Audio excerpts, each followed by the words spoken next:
Welcome back, Global War 1939. We are moving on to the Japanese turn of round 6.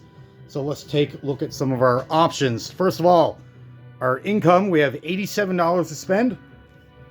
We'll be going with 2 destroyers for 14, our 3rd Amato class battleship for 22, 2 special naval landing force for 6, fortification for 15, 10 infantry for 30, and then our ally will be producing 1 infantry for us. All right, so let's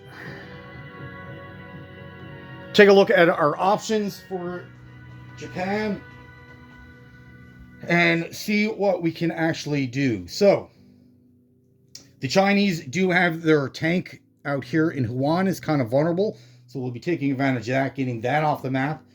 Anytime you can remove an offensive piece from China, you want China to be in a defensive war. If they're going on the offense, you're in trouble.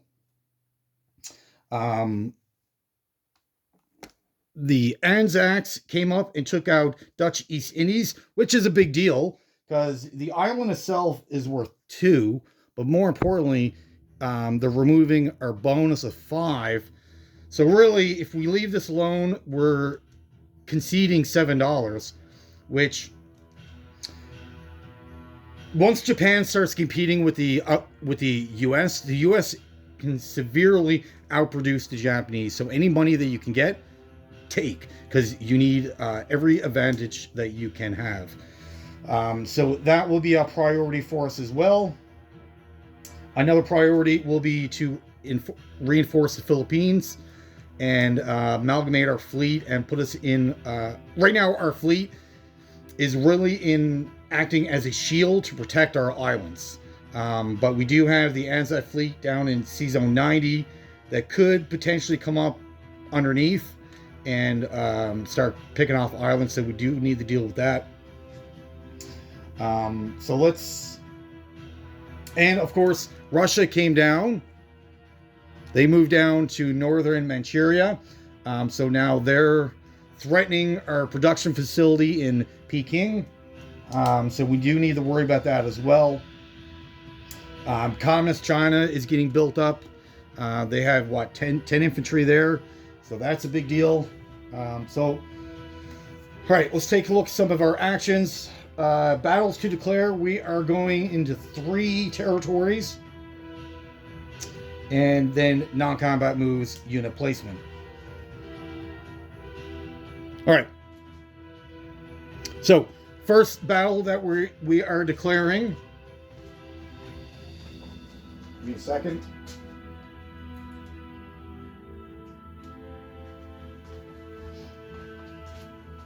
We are going to go into this territory here.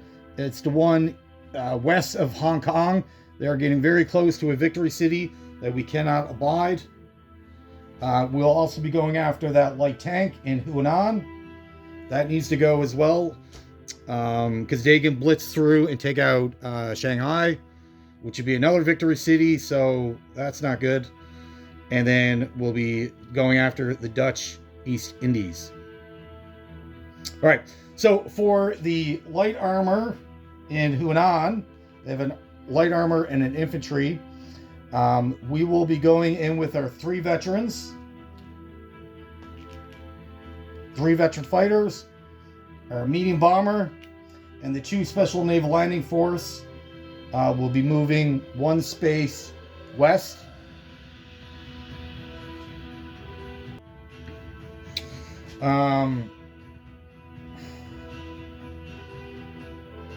For this territory in next to Hong Kong, the KWANGSI. We have a transport in 124 that will be coming down to 91.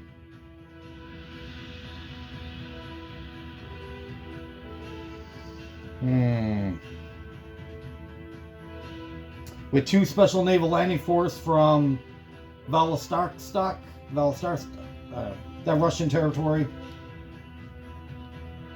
And they will be landing in that territory.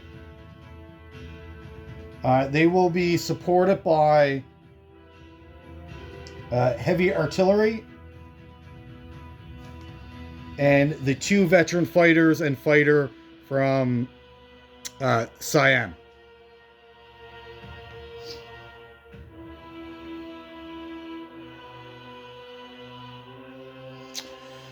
All right, so for Dutch East Indies, unfortunately, we have another plan for these forces here, but Dutch East Indies is a priority, so we're going to have to reconvert our forces.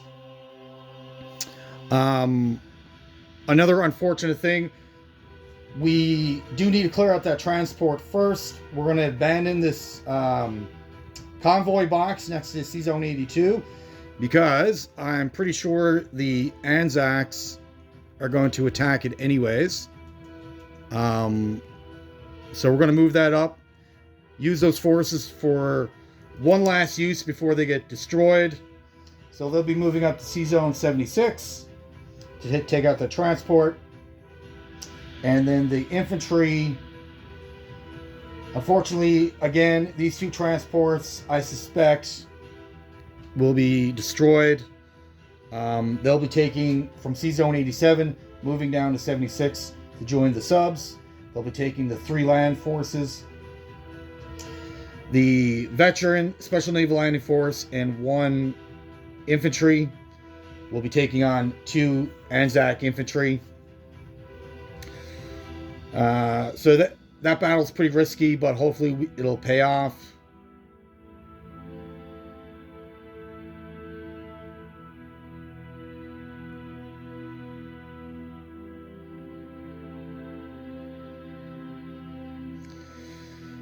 All right, that's pretty much all we can do for right now.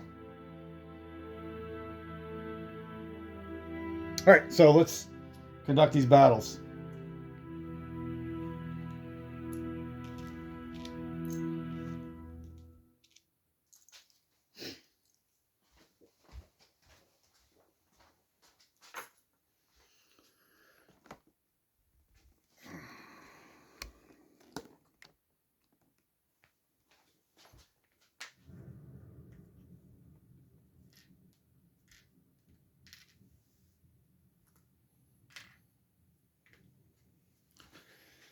All right, you can see everything. Perfect. All right, so 3 veteran fighters at 7. All right, so we got it's kind of cocked. All right, we'll say that's 11. All right, so 3, 3, 11.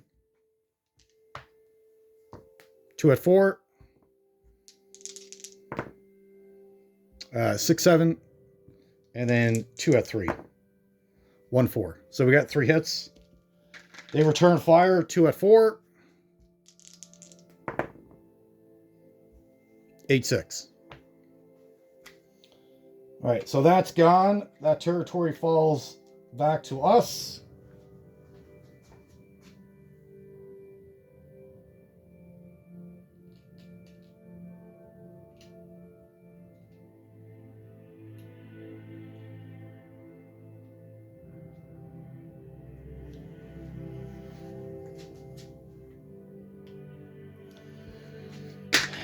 The next battle, we have 2 veteran fighters.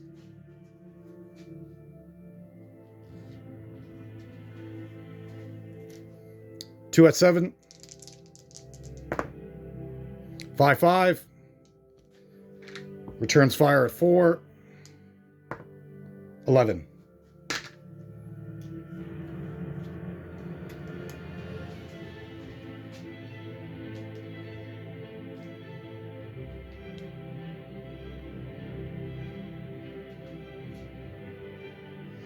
So that is fantastic news. The big deal was getting rid of that armor division.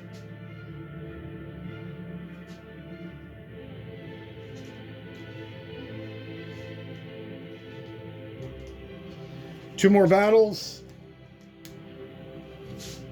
2 subs at 4. 4, 7. Returns fire at 1. Rolled a 2. Oh my, wow. That was close. Too close.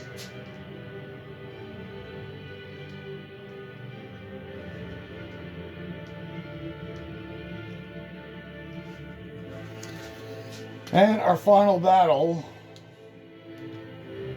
This is the one that's either very risky or it's going to go on for forever.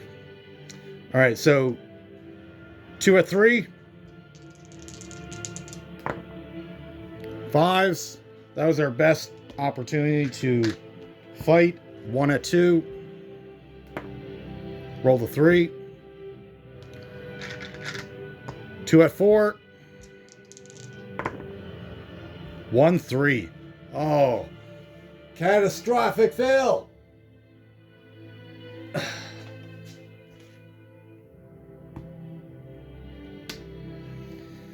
And we can't retreat because it's naval landings.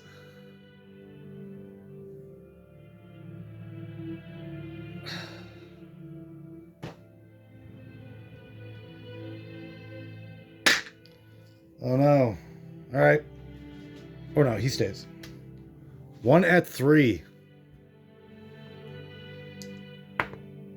6.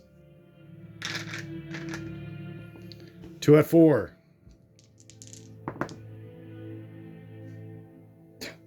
312. Wow.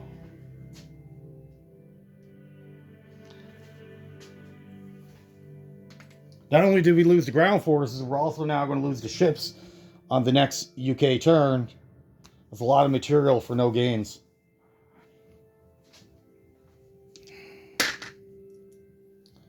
But I believe, out of all 6 rounds, that is the first time the attacker has lost of any nation, of all the countries. That's the first time that the attacker has failed to meet their objective. So good on the Anzacs. Oh, that puts us in a bind.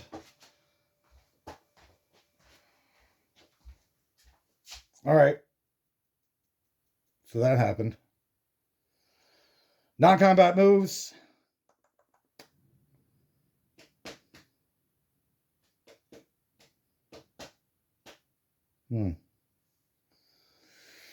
Non-combat moves. Oh my goodness. What are we going to do? All right. So the transport plane from Tokyo will come down to the Philippines.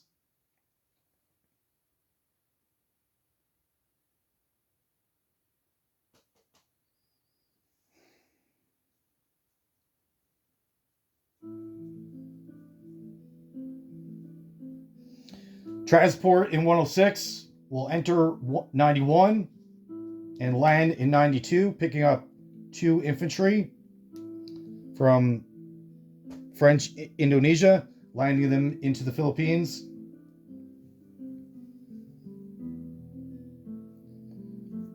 The light tank,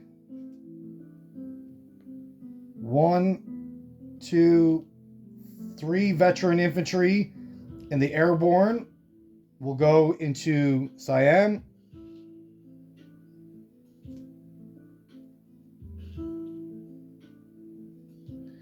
Leaving behind 1 special naval landing force.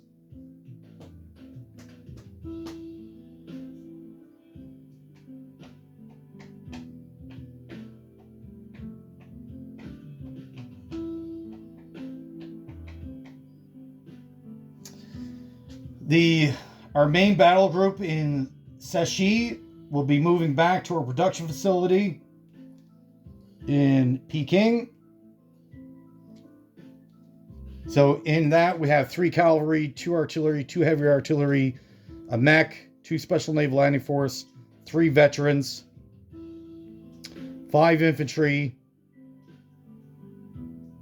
6 veterans, sorry. Yeah.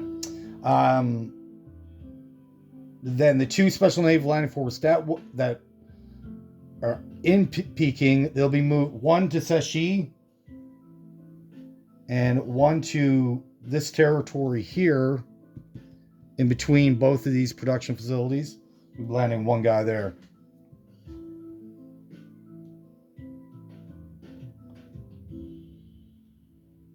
Seshi. Yeah, that's Shinchi Seshi. Okay. Interesting.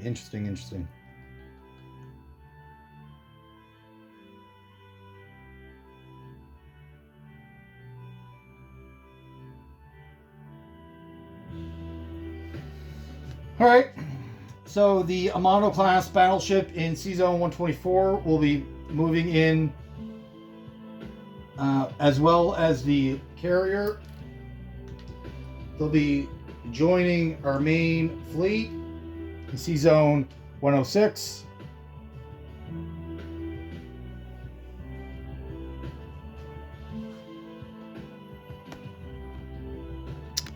Down here,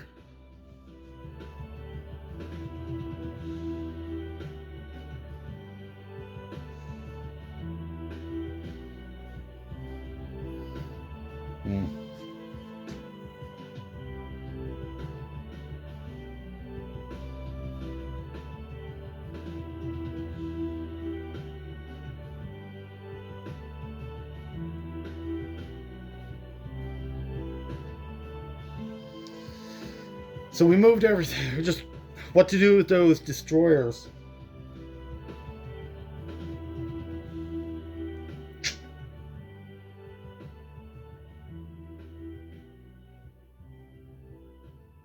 I'm pretty sure everything in C-Zone 76 is dead anyways. We got rid of a transport, but that was our only benefit.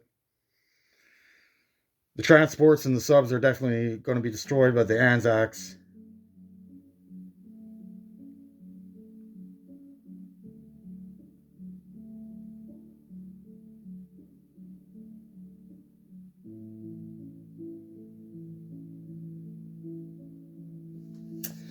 We're going to move one destroyer to C-Zone 75, one destroyer to C-Zone 74.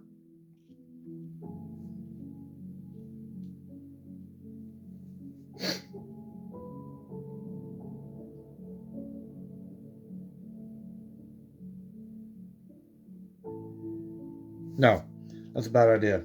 We're going to move both to 86.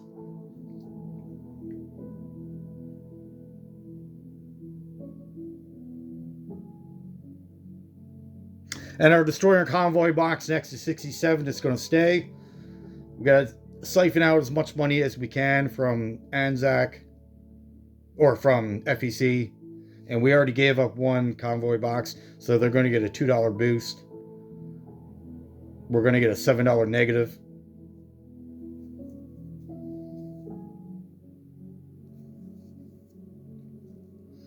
All right, unit placement. 2 destroyers are going to C-Zone 125. The Amano class battleship in the 124. The fortification is going into Peking up north, and that is solely to counter the Russian invasion, because the Russians are coming. They did another big build up here. They have a KV-2, another tank, 6 infantry, their entire air force. I would suspect they're coming this way. Maybe that could be a mistake. I would suggest keeping that in Novosibirsk to fight off the Germans to the west. But we will see what Triple Crown does. But we need to be prepared for any scenario. Infantry, we have 3 infantry that we purchased, plus the Siam infantry that they produced themselves will be going into Siam, of course.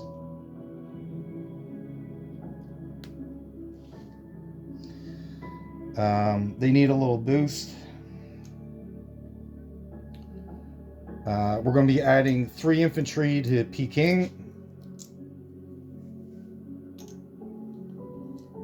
1 infantry will be added to Philippines because of that military base.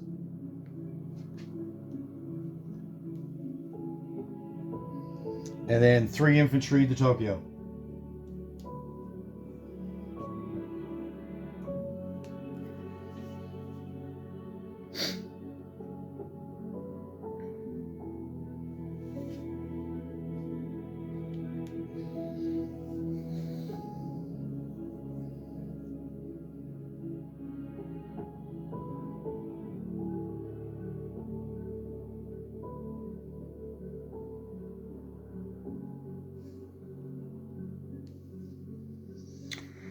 All right, I think this is it for Japan. If you guys just want to have a quick look into the naval forces, just to give you an idea of what both nations are dealing with. Capital ship wise, Japan has the edge. Aircraft carrier wise, they both have 4. However, the Americans are short on 2 aircraft, but they just purchased 2 aircraft in Washington. They'll be flying over. They have 3 battleships. Japan right now has 4 in this battle group, 2 of which are Amato, and they have 1 more Amato, so they have 5 battleships total. Destroyers, Japan has 16 in their main battle group and a couple more floating around. The Americans have 10. And cruisers, Japan has 7. The Americans have 5. But the Americans just purchased 8 subs on their last turn and another cruiser. And they have a couple of transports, couple of attack transports. So Japan has the edge in capital ships, but in support vessels, it's pretty close.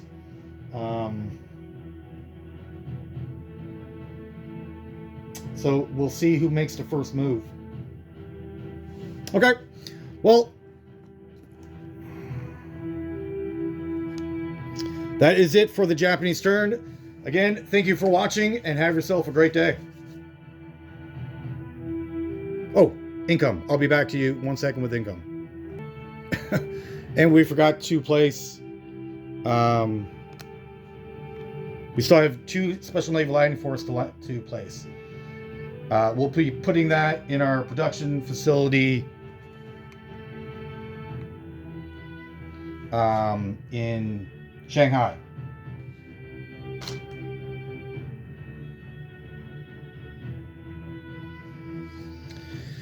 Okay, back with income. All right, so we're back with our income. We have a base income of 73 plus 2 bonuses, 1 for 5 and 1 for 1.